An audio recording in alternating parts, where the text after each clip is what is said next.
Hi guys, how's it going? It's Dragonball AG here with a review on chapter 62 of the Dragonball Super manga. Before we get on with the review, a quick recap of what happened in chapter 61. Ultra Instinct Goku, not the master version, was defeated by Moro. Then Vegeta, in classic Goku-like fashion, popped up in the last minute to save Goku from being killed. Quite a nice twist for Goku. Vegeta transforms into Super Saiyan Blue and by using his new technique Force Spirit Fission is able to remove all the energy absorbed by Moro, which depletes his power, forcing Moro to reverse back into an old man version of Moro we seen at the beginning of the arc. So just as it appears that Vegeta has defeated Moro, he eats number 73, which allows Moro to return back to his full power since 73 made a copy of Moro. The absorption of 73 changed the appearance of Moro and appeared to take on the design aspects of 73, as we can see in the panel here on the left. And this is similar to how Boo's look changed after absorbing Gohan, Piccolo and Gotenks in the Boo arc of Dragon Ball Z. So on with the review. The chapter starts off with Vegeta taking on Moro, and Vegeta appears to be unable to land a blow against Moro in this new form. Moro reveals that in order for Spirit Fission to work, that Vegeta needs to land a blow on Moro, so the technique is useless if Vegeta is unable to actually hit Moro. Gohan then points out about 73's time limit on the ability to borrow other fighters' abilities, implying Moro's copy of his original power before Vegeta used the Force Spirit Fission in the last chapter will only last 30 minutes. However, Moro reveals because it's his original power, then the time limits don't apply. This to me seems like really weak writing to remove the time limit restraint. Don't really like that at all. I think a better idea might have been because of the youthfulness of 73, this restored Moro back to his youth, which resulted in a massive power boost, or the increase in power is simply a product of absorption, i.e. like the combined strength is far greater than the sum of the two parts, like every other fusion or absorption technique in Dragon Ball. We then go back to the fight in between Moro and Vegeta. Then we get the first big moment of the chapter. Moro gets behind Vegeta and grabs him by the neck and reveals he has 73's ability to copy fighters' powers, and he had just copied Vegeta. Moro then continues to beat up Vegeta and then defeats him with his own Big Bang attack. I love the sassiness of Moro's comments on the technique. Such a grandiose name for such an ordinary ki blast, was that supposed to impress anyone? This to me is perfect villain arrogance, very Frieza-like. After this scene we then cut to everyone else who's not fighting and is watching the fight on some computer Bulma has. Dende then, upset that he feels powerless, decides it's the right time to go down and help out Goku and everyone fighting by trying to heal them. Krillin, in a battered state, is also trying to get to the fight with sensor beams to heal everyone up. Gohan and Piccolo try to start attacking Moro, but Moro swaps them aside like child's play. And Gohan then fires a galactic donut, and then in classic throwback to the Cell saga, Goku pops up and blasts Moro head on with the instant transmission Kamehameha. But let's stop here for a second. As cool as it's seeing the instant transmission Kamehameha, when the hell did Gohan learn the galactic donut? I mean, where did this come from? This really annoys me. This to me is just bad writing. I know it's plausible that Goten might have shown him the technique and that Boo did use the technique on Gohan in the Boo arc when he was fighting Boo absorbed with Gotenks. So Gohan will have seen the technique. But it just infuriates me how randomly other fighters can learn new techniques with apparently no teaching or practice. The other big example of this was the Trunks in the Goku Black arc learning the Mafuba wave in like 2 minutes from a YouTube instruction video.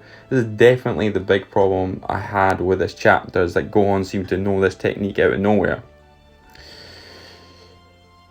Anyway, once the smoke is cleared from the Kamehameha, Moro appears to have blocked, but his arm has been totally destroyed.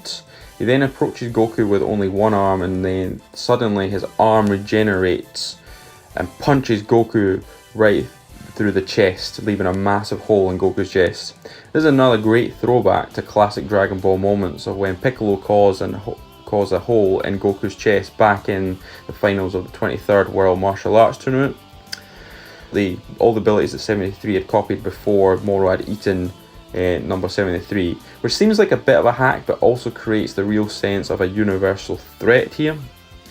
The detail of the art in these panels, especially Goku, looks so good, especially seeing the dripping blood, which is a benefit of the manga over the anime due to the censorship of violence on morning television in Japan. So it appears that Goku is about to be killed by Moro, and Gohan rushes in a state of rage and does nothing to Moro and is knocked away with one punch. This bit I don't like. I would have loved to have seen a massive power boost to Gohan like in the Saiyan and Namek arcs, to when he got all mad and was able to at least do some damage to Moro with his attacks. The only thing they do here is they kind of acknowledge the fact that Gohan did get a power boost by going mad, but he also points out that the gap between them is just far too much for it to make any absolute difference. I still would have liked to have seen Gohan do something really amazing, like at least knock off Moro off his ground, even if it was only for a temporary moment in the fight.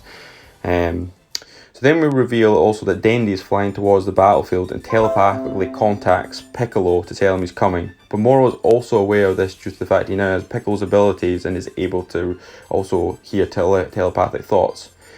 He doesn't want anyone to heal Goku or Vegeta, so Moro then creates the barrier to prevent anyone from entering the fight new. Piccolo then reveals this could be an advantage with a conversation with Jackal, the Jackal, if he can charge up an attack that would normally destroy the planet, but because of the barrier, it might contain the blast and only destroy everything inside the barrier.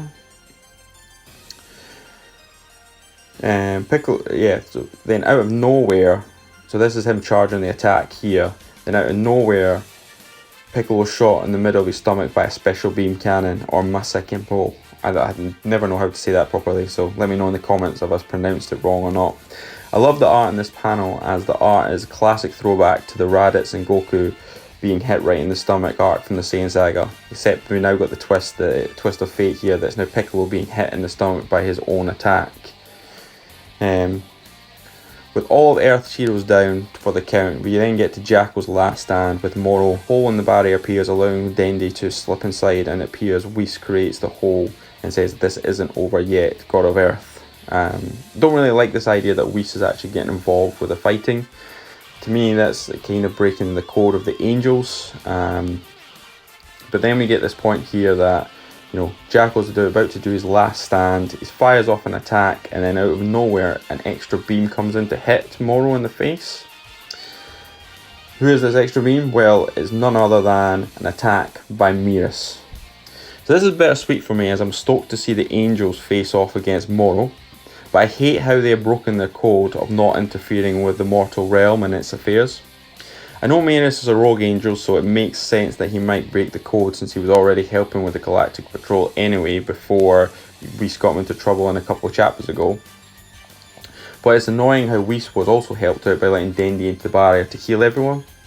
Perhaps there is some justification here, as that Moro is a threat to the angels, and that is why they are feeling like they have to intervene. That is the end of the chapter here, with Miras facing off against Moro. Overall, this chapter, in my opinion, was pretty awesome. I'll give it overall an 8 out of 10, for it had some great artwork at parts, and the throwbacks to classic Dragon Ball and Dragon Ball Z battles, particularly the 23rd World Martial Arts Tournament, and the bit with the Piccolo getting in the Saiyan Saga being hit in the stomach by the special beam cannon. But some of the writing was poor. I did not really like Gohan using the Galactic Donut, and the time limit issues as well. That would feel like there's a weak excuse because of his original power that time limits no longer apply. Thanks for watching, hope you liked the video. If you did, please hit that like button and remember to subscribe. Catch you in the next video. Bye.